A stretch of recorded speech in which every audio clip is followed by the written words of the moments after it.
ଆପଣଙ୍କୁ କଥା ଦେଇଥିଲି ପ୍ରତି ଓଡ଼ିଶାର କଳାକାରଙ୍କୁ ସାମ୍ନାକୁ ଆଣିବା ଏବଂ ପ୍ରତି ପ୍ରତିଭାକୁ ସାମ୍ନାକୁ ଆଣିବା ଆମ କାମ।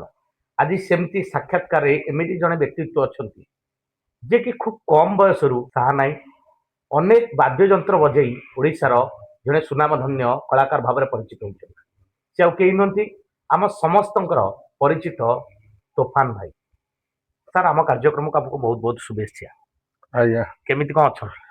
ଭଲ ଅଛି। କଳାକାର ମାନେ ତ ଭଲ, ଆଉ କିଛି ଖରାପ ନାହିଁ। କଳାକାର ତ ଭଲ ସଦାବେଳେ ପାଇଁ। ତ ଆଉ ଆଜ୍ଞା ଆପଣ କେତେ ବର୍ଷ ବୟସରେ ଆପଣ ଏଇ ଯୋଉ ବାଦ୍ୟଯନ୍ତ୍ର ବଜେଇବା ଆରମ୍ଭ କରିଥିଲେ? 10 ବର୍ଷ। 10 ବର୍ଷ ବୟସରୁ? କେତେ ଆଜ୍ଞା, କମ ବୟସରୁ ବହୁତ ବଜଉଥିଲେ? କମ ବର୍ଷରୁ ଆଗେ କର୍ଣ୍ଣେଟ ବଜଉଥିଲି। କର୍ଣ୍ଣେଟ ପରେ ତାପରେ ଯାତ୍ରା ଇଣ୍ଡଷ୍ଟ୍ରି ଗଲି, ନିୟତି ଗଣନାଟ୍ୟ ଏଠି କର୍ଣ୍ଣେଟ ବଜେଇଛି 5 ବର୍ଷ। 5 ବର୍ଷ ବଜେଇଲା ପରେ ମା ଗଣନାଟ୍ୟକୁ ଗଲି। ମା ଗଣନାଟ୍ୟ ପରେ ଭଲ ଗୁରୁ 2 ଜଣ ପାଇଗଲି, ଲୋକାନାଥ ରାଓ, ଡମ୍ବୁର ରାଓ, ଓଡ଼ିଶାରେ 1 ନମ୍ବର ବଜେଇଲା ବାଲା। ଆଉ ତାଙ୍କ କତିରେ ବ୍ରହ୍ମପୁରିଆ ବି ଡରନ୍ତି, ଲୋକନାଥ ରାଓ କତିରେ, ଡମ୍ବୁର ରାଓ କତିରେ। ଆଉ ସେମାନେ ମୋ ମାମୁଁ, ସମ୍ପର୍କ ହେଇଗଲା, ଆମର ବନ୍ଧୁବାନ୍ଧବ ସମ୍ପର୍କ ହେଇଗଲା। ତାଙ୍କ କତିରେ ରହିକି ଟିକେ ସାକ୍ସଫୋନ୍, ଫ୍ଲୁଟ୍, ସାନାଇ ଟିକେ ବଜାବଜି କଲି ଆଉ। ତ 10 ବର୍ଷରୁ ଏଯାବତ ଆପଣ ବଜେଇ ଚାଲିଛନ୍ତି। ଆଜ୍ଞା, ଆଜି ପର୍ଯ୍ୟନ୍ତ ଆପଣ କେତେ ବର୍ଷ ହେଲାଣି? ବର୍ତ୍ତମାନ ମତେ 60 ଖଣ୍ଡେ ହେଇଗଲାଣି। 10 ବର୍ଷରୁ 60 ବର୍ଷ 60 ବର୍ଷ ଲଗାତାର ଚାଲିଛି। ଚାଲିଛି ଆଜ୍ଞା। ତ ଆଜି ପର୍ଯ୍ୟନ୍ତ ଆଜ୍ଞା କୁହାଯାଏ କି କଳାକାର ଜୀବନ ଯେତେବେଳେ ଆରମ୍ଭ କରନ୍ତି ଶେଷ ପର୍ଯ୍ୟନ୍ତ ଅନେକ ବାଧା ବିଘ୍ନ, କେତେ କଷ୍ଟ ଯନ୍ତ୍ରଣା ସହନ୍ତି, ଗୁରୁମାନେ କେତେ ପାଟି କରନ୍ତି, ଗାଳି କରନ୍ତି। ସେମିତି ଆପଣଙ୍କୁ କେହି ଗାଳି କରିଛନ୍ତି? ବହୁତ ଲୋକ ଗାଳି କରିଛନ୍ତି, ତାକୁ କିନ୍ତୁ ଆମେ ମାଇଣ୍ଡ କରିବୁ। ମାଇଣ୍ଡ କରିନାହାନ୍ତି, ସେମିତି କିଛି ହେଇଛି? ଆପଣ ହେଇଛି। ଗୁରୁ ପାଟି କରନ୍ତି, ହଁ ଗାଳି ହଁ, କରନ୍ତି? ଗୁରୁ ହେଇଛୁ, ମାଡ଼ ଶିଖାନ୍ତି, ଖାଇଛୁ, ମାଡ଼ ବି ଖାଆନ୍ତି? ମାଡ଼ ଖାଇଛୁ। ମାଡ଼ ଖାଇ ଶିଖିଛନ୍ତି? ହଁ, ମାଡ଼ ଖାଇଛୁ। ଆଉ ଯୋଉ ଗୁରୁ ପ୍ରଥମ ଆପଣଙ୍କର ଗୁରୁ କିଏ, ଯିଏ ଏଇଟା ଶିଖେଇଥିଲା ଆପଣଙ୍କୁ? ପ୍ରଥମ କର୍ଣ୍ଣେଟ ବଜୁଥିଲି, ଆମର ଏଠିକାର ଗୁରୁଜନ ଅଛି ଶତ୍ରୁଘ୍ନ ସାମଲ। ସିଏ ଅଛନ୍ତି, ଜୀବିତ ଅଛନ୍ତି, ମାଷ୍ଟର ଶତ୍ରୁଘ୍ନ ସାମଲ ଅଛନ୍ତି। ସିଏ ଆପଣଙ୍କୁ ଫାଷ୍ଟ ଶିଖେଇଥିଲେ? ଫାଷ୍ଟ ଶିଖେଇଥିଲେ। ଆଉ ଆଜି ଆପଣ ସାରା ଓଡ଼ିଶାରେ ପରିଚିତ। ଆପଣ ଘରେ ଘରେ ସମସ୍ତେ ଯାହାକୁ ପଚାରିବେ ତୋଫାନ ଭାଇ ସମସ୍ତେ ଜାଣିଛନ୍ତି। ଆଜ୍ଞା, ଯାତ୍ରା ଇଣ୍ଡଷ୍ଟ୍ରି ହଉ, ରାମଚରିତ ମାନସ ହଉ, ରାମାୟଣ ହଉ, ଗୀତିନାଟ୍ୟ ହଉ, ସବୁଥିରେ ଆପଣ ନାଁ କରିସାରିଲେଣି। ଆଉ ଯଦି କହିବେ ଆପଣ ଯେତେବେଳେ ଆରମ୍ଭ କରିଥିଲେ ସେତେବେଳେ କେତେ ପାରିଶ୍ରମିକ ମିଳୁଥିଲା ପ୍ରଥମ? ସେତେବେଳେ ଆମେ ପଇସା ଦେଖୁନଥିଲୁ। ଆଉ ନା, କେମିତି ଆମେ ଶିଖିବା? ଯେତେବେଳେ ଶତ୍ରୁଘ୍ନ ସାମଲ ସାଙ୍ଗରେ ଗଲି, ମାଷ୍ଟର ଶତ୍ରୁଘ୍ନ ସାମଲ ଅଛନ୍ତି, ତାଙ୍କ ସାଙ୍ଗରେ ଗୋଟେ ବର୍ଷ ଯାତ୍ରା ବେଳେ ଖାଲି ବୁଲିବାକୁ ଯାଇଥିଲି। ଯନ୍ତ୍ର ବୋଇଥିଲୁ, ତବଲା ଫବଲା ବୋଇଥିଲୁ, ଗିନି ବଜଉଥିଲୁ, କିନ୍ତୁ ଯନ୍ତ୍ରଟା ଶିଖିବୁ। ଆପଣ ବୋଉଥିଲେ ସେତେବେଳେ, ମାନେ ଗିନି ହଁ ହଁ, ତାଙ୍କ ସାଙ୍ଗରେ ବୋଉଥିଲେ ଖାଲି ଦେଖିବା ପାଇଁ? ଦେଖିବୁ, କେମିତି ଯନ୍ତ୍ରଟା ଶିଖିବୁ। ଯନ୍ତ୍ର ବୋଇଛୁ, ତବଲା ବୋଇଛୁ, ଗିନି ବଜେଇଛୁ, ଏମିତି ସବୁ ଇଏ ତଥାପି କରିଛୁ। ଆପଣଙ୍କୁ ଯଦି ପଚରା ଯାଏ ଆମେ ମାନଙ୍କ ପାରିଶ୍ରମିକ କେତେ ଦଉଥିଲେ ଆପଣଙ୍କୁ ଷ୍ଟାର୍ଟିଂରୁ, ଆରମ୍ଭରୁ? ଫାଷ୍ଟ ପାରିଶ୍ରମିକ ନିୟତି ଗଣନାଟ୍ୟ ମାତ୍ର ଟଙ୍କା 300। 300 ଟଙ୍କା ଦଉଥିଲେ? 300 ଟଙ୍କା। ଯଦି ସେତେବେଳେ ଦେଖିବେ 300 ଟଙ୍କା, ଆଜିକା ଡେଟ୍ ରେ ଆପଣ କେତେ ପାଉଛନ୍ତି ଆଜିକା ଗୋଟା ପ୍ରୋଗ୍ରାମ ରେ? ସେ 300 ଟଙ୍କାର ଆଜ୍ଞା ମୂଲ୍ୟ ଥିଲା, ବର୍ତ୍ତମାନ 30,000 ଟଙ୍କା ମୂଲ୍ୟ ନାହିଁ। ନାଇଁ, ଥିଲା ଯେ ଆଜି ସେତେବେଳେ 300 ଟଙ୍କା ପାଇଲେ, ଆଜିକା ଡେଟ୍ ରେ କେତେ ପାଉଛନ୍ତି ଗୋଟା ପ୍ରୋଗ୍ରାମ ରେ? ଆଜି ଗୋଟା ପ୍ରୋଗ୍ରାମ ରେ ଅତି କମ ଟା 2,000। ନାଇଁ, ସେ 300 ଟଙ୍କା କଷ୍ଟ କରିଥିଲେ ବୋଲି ଆଜି କରୁଛି, 2,000 ହଁ। ଟଙ୍କାରେ ପଡିଛି। କୋଉ ପ୍ରୋଗ୍ରାମ 3,000?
ତୋଫାନ ଭାଇଙ୍କ ଅଞ୍ଚଳର କିଛି ଲୋକ ଅଛନ୍ତି, ତାଙ୍କ ପାଖକୁ କିଛି ପ୍ରତିକ୍ରିୟା ନେବା।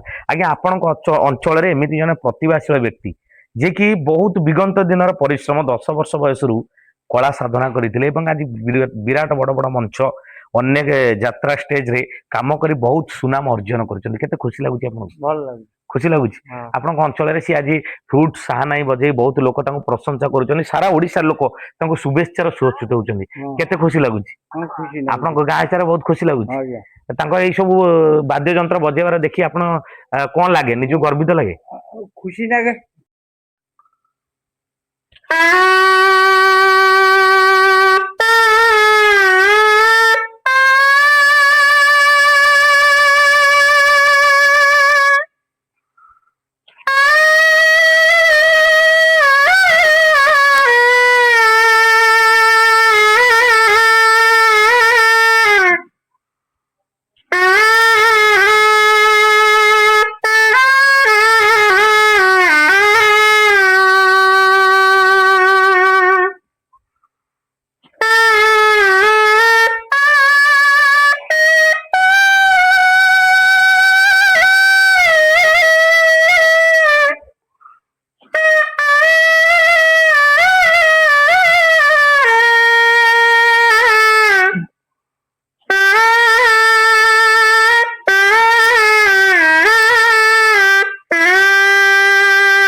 ତ ଯେତେବେଳେ ପ୍ରଥମ ଆପଣ ନିଜେ ବଜେଇବା ଶିଖିଲେ ଏବଂ ପ୍ରଥମ ବଜେଇଲେ କେତେ ଖୁସି ହେଇଥିଲେ ବହୁତ ଖୁସି ସେତେବେଳେ, ବହୁତ ଖୁସି ହେଇଥିଲେ ବହୁତ ଆପଣ ଖୁସି। ଯେତେବେଳେ ପ୍ରଥମ ବଜେଇଥିଲେ କେତେ ଲୋକ ଥିଲେ କୋଉ ଜାଗାରେ ବଜେଇଥିଲେ ମାନେ ଆମର ଗୋଟେ ମ୍ୟୁଜିକ୍ ପାର୍ଟି ଥିଲା, ଆମର ସବୁ ଆସନ୍ତି ଇଏ କରିବାକୁ, ସେ ତାଙ୍କ ସହିତ ସେଠି ବଜାବଜି କରେ। ଆମର ଗୋଟେ ମ୍ୟୁଜିକ୍ ପାର୍ଟି ଥିଲା, ହୁଁ। ସେତେବେଳେ ପୁରା ହୁଁ। ମ୍ୟୁଜିକ୍ ପାର୍ଟିଟା ଥିଲା। ସବୁ ବହୁତ କଳାକାର, ତଥାପି କେତେ ଲୋକ କଳାକାର ଗଲେଣି, ତଥାପି ଅଛନ୍ତି ପୁରୁଣା କଳାକାର, ହୁଁ। ସେମାନଙ୍କ ତୁ ଶିଖିଛି। ତାପରେ ସେ ମାଷ୍ଟର ଆସିକି ରହିଲେ, ସତ୍ୟବର୍ଣ୍ଣ ମାଷ୍ଟର, ତାଙ୍କ ସାଙ୍ଗେ କେତେ ଯାତ୍ରା ବାଟି ପଡିଗଲି। ଫାଷ୍ଟ କି ଆମର ହେଲା ସେ ଯାତ୍ରା ବାଟି, ସେତେ ବି ସେ ରାଧାଘାଟ ଥିଲେ, ସିଏ ଜଣେ ବଇଁଶ ବାବୁ ଥିଲେ, ବଇଁଶ ମାଷ୍ଟର ଥିଲେ, ତାଙ୍କ 2 ଜଣ ସାଙ୍ଗରୁ ଯାଇଥିଲେ। ସେତେବେଳେ ମନରେ ଉତ୍ସାହ ଥିଲା ଗୋଟେ ଶିଖିବା, କେମିତି ରଥଟା ଶିଖିବା ଆଉ। ହୁଁ।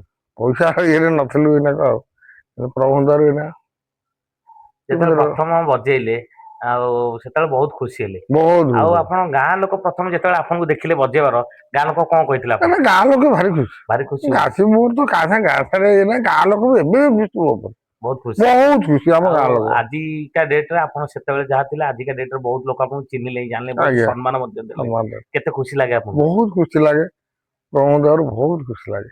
ଆକୁ ଶିଖିବାକୁ ଆପଣ ବହୁତ ପରିଶ୍ରମ କରିଥିଲେ ମାନେ ତାବଲା ବୋଇଥିଲେ, ଗୁରୁଙ୍କ ପାଖରୁ ମାଡ ଖାଇଥିଲେ, ମାଡ ଗାଳି ଖାଇଛି, ହଁ ତାପରେ ଶିଖିଲେ ହଁ। କେତେ ବର୍ଷ ବୟସରେ ଶିଖିଥିଲେ 10 ବର୍ଷ ବା, ଏଇ 10 ବର୍ଷ ବୟସରେ ଶିଖିବା 10 କାର୍ଯ୍ୟ ବର୍ଷର ବଜେଇବା 10 ଶିଖିଲି। ବର୍ଷରୁ କଣ୍ଟିନ୍ୟୁ ଆଜି ପର୍ଯ୍ୟନ୍ତ ବଜେଇ ଆଜି ଯାଏଁ ଚାଲିଛନ୍ତି ଚାଲିଛି ଆଜ୍ଞା। ତ ଆଜି ଆମ ଦର୍ଶକ ମାନେ ଆପଣଙ୍କୁ ଅପେକ୍ଷା କରୁଛନ୍ତି ଆପଣଙ୍କ ମୁହଁରୁ କିଛିଟା ଶୁଣିବେ ବାଦ୍ୟ ଯନ୍ତ୍ର ଆଉ ଟିକେ ଆଜ୍ଞା ବଜେଇବେ ଏବଂ ଆମ ଲୋକମାନେ ଟିକେ ଶୁଣିବେ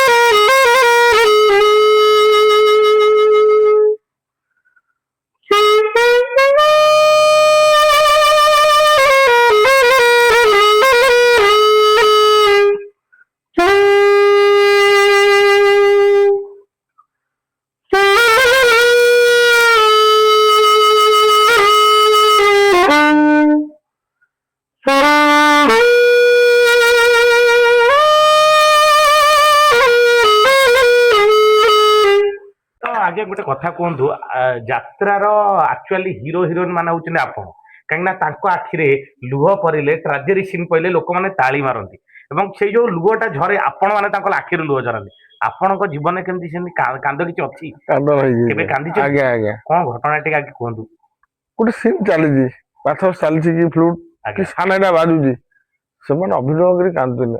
ଯଦି ଜଣେ କଳାକାର ବି ଭାବ ନେଇକି ତାର ଇଏ ନ ହବ, ବସିବା ବି କଷ୍ଟ ହେଇପଡିବ କଷ୍ଟ ହେଇଯିବ। ସେ ଅଭିନୟ ବି ଯୋଉ ଆର୍ଟିଷ୍ଟ କରିଦବ, ସେ ବି ତାର ଅଭିନୟ ଆସିବନି ଆସିବନି। ଆଜ୍ଞା ଜଣେ କଳାକାର ସେ ଭାବ ଦରକାର, ଭାବ ନହେଲେ କିଛି ହେଇପାରିବନି।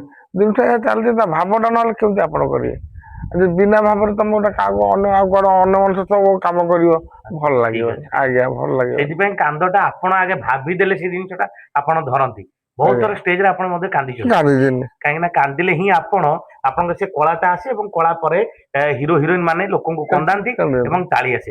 କିନ୍ତୁ ଆଜି ପର୍ଯ୍ୟନ୍ତ ହୁଏତ ଦର୍ଶକ ମାନେ ଜାଣିନାହାନ୍ତି ଯଦି ଯାତ୍ରାରେ ଆପଣ ମାନେ କାନ୍ଦୁଛନ୍ତି ତା ପଛରେ ରାଜ ହଉଛି ଏଇମାନେ ଯଦି ଫ୍ରୁଟ ନ ବଜେଇବେ ସେଇ ମୋସନ ଟା ନ ଆଣିବେ ହୁଏତ ହିରୋ ହିରୋଇନ ମାନେ ସେଇ ସିନ୍ ଟା ସମ୍ପୂର୍ଣ୍ଣ ଭାବରେ କରିପାରିବେନି ଏବଂ ଆପଣ କାନ୍ଦି ପାରିବେନି।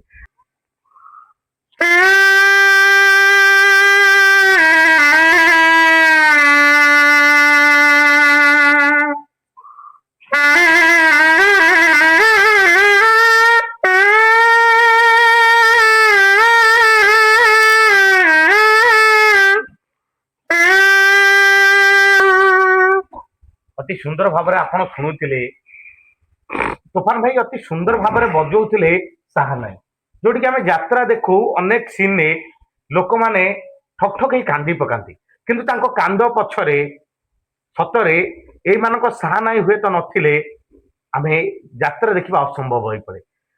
ତ ଗୋଟେ କଥା କୁହନ୍ତୁ, ଯେତେବେଳେ ଆଗରୁ କଳାକାର ମାନେ ସଂଘର୍ଷ କରୁଥିଲେ, ଷ୍ଟ୍ରଗଲ କରୁଥିଲେ, ସେତେବେଳେ ଆଗ ସମୟରେ ଟିକେ ଅଲଗା ଥିଲା, ଏ ସମୟରେ ଅଲଗା। ଏ ସମୟରେ ଯୋଉମାନେ କଳାକାର ଅଛନ୍ତି ସେ ଭଲ ରୁମ ଦିଆହଉଛି, ଖାଇବାକୁ ଦିଆହଉଛି ବଢିଆ, କିନ୍ତୁ ସେତେବେଳେ କଳାକାର ମାନଙ୍କୁ ଏତେ ଦିଆହଉନଥିଲା ସମ୍ମାନ, ଖାଇବାକୁ ବହୁତ କମ ଜିନିଷ ଦିଆହଉଥିଲା, ଏତେ ହାଇ ଫାଇ ଖାଇବା ଦିଆହଉନଥିଲା, ଯାଇତାଇ ରୁମ ଦିଆହଉଥିଲା ଏଟା ବସିବାକୁ।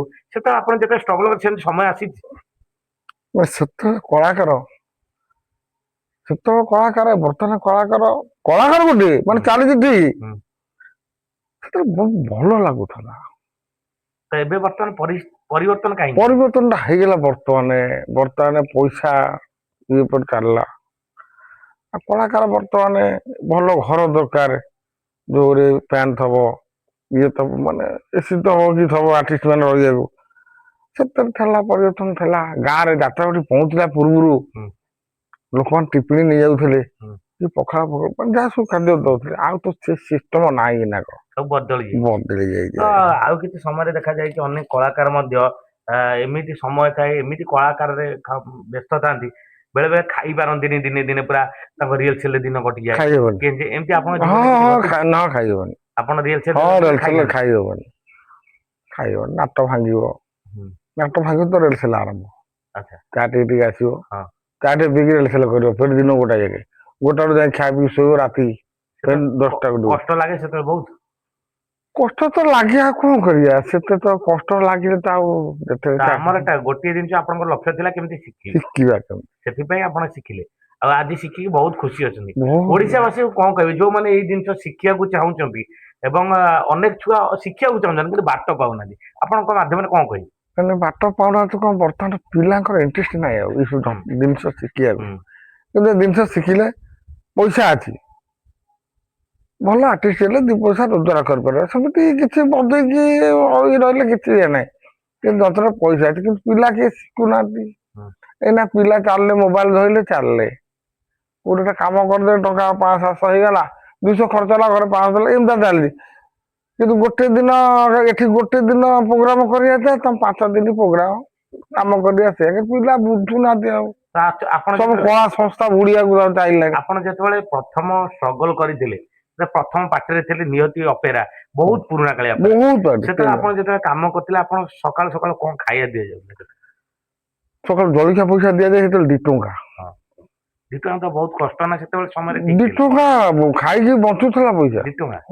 ତାପରେ ଖରାବେଳେ କଣ ଖାଇବା ଦିଆଯାଉଥିଲା? ଖରାବେଳେ ଯାହା ଭାତ, ଆମର ଯାହା ବାର ଦେଖିକି, ଆଉ ବାର ଦେଖିକି ଆଇଁଷ ହୁଏ, ଆଉ ସାଧା ହୁଏ, ଆଉ ଠିକ ଠାକ ଚାଲିଛି। ଠିକ ଠାକ। ତ ଆଜ୍ଞା, ଇଏ ହଉଛନ୍ତି ସେଇ ଦିଗନ୍ତ ଦିନର କଳାକାର, ଯେ କି ନିୟତି ଅପେରାରେ ନିଜର ଷ୍ଟ୍ରଗଲ ଜାରି ରଖିଥିଲେ।